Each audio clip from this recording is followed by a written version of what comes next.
was turned and tiptoed into the back pantry, hoping at least to find some berries, or maybe even a pheasant egg. When he discovered the barrel of mead, he swiftly poured a generous helping into a water jug before returning to the kitchen. He put his feet up near the fire and watched the steam come off them as he ate the cold chestnuts. Someone else should play milkmaid, he decided, as he emptied his jug. He'd had enough. All that work, and Maeve didn't spare him a kind word.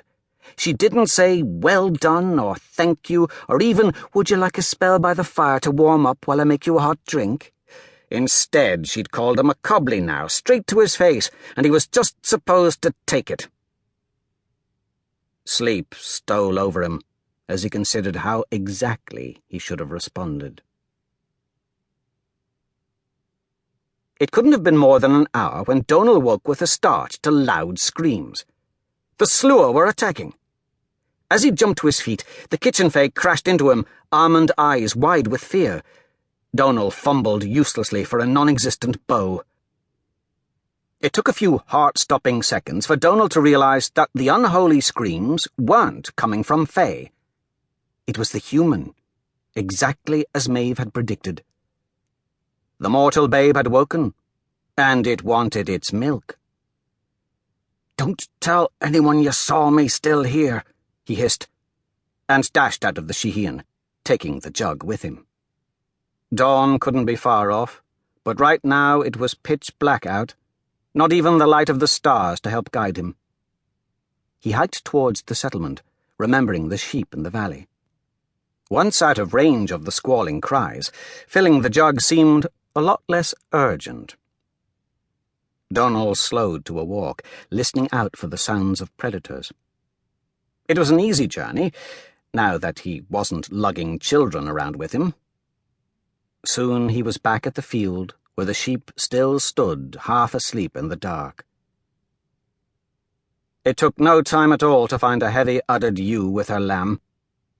He stepped behind her and held the jug under her udder.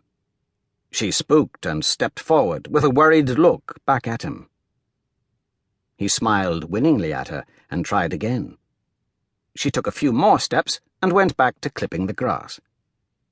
The next time he approached her from the front, so she could see him. She stood placidly as he sidled alongside and placed the jug on the grass beneath her. But the moment he touched her udder, she dashed forward with a startled bleat. Domnall cursed under his breath and tried again, stroking her back as he reached under. She stepped out of his reach again, less frantic this time, but still clearly unimpressed with his fumblings. After a few more failed attempts, he sat down on the damp grass with a thump.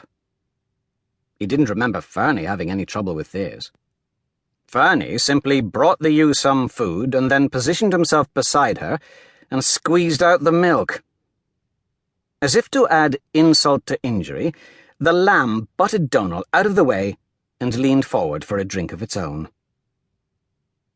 The ewe looked at Domnall with tired brown eyes and then went back to nibbling the short grass.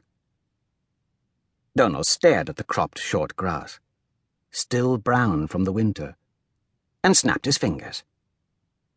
He ran down to the stream, picking broad-leafed greens until his arms were full. Then he trekked back to the ewe and offered her the stack. She happily pressed her nose into the damp leaves. He dashed to her side and grabbed her udder. She looked back, but the temptation of the fresh green leaves was too much. She stood her ground, ignoring his fumbling. Domnall knelt beside her, holding the jug in place with one outstretched leg. He squeezed a hot and hairy teat, grimacing at the smell. Only a few drops escaped. Eventually, he discovered a downward pull that streamed the milk mostly into the jug. He struggled to aim and squeeze the teats at the same time, but at least some of the milk was getting inside. Just as he got into a rhythm, the ewe finished off the greens and turned towards him with a hungry look. Domnall collected a larger pile and raced to get in position.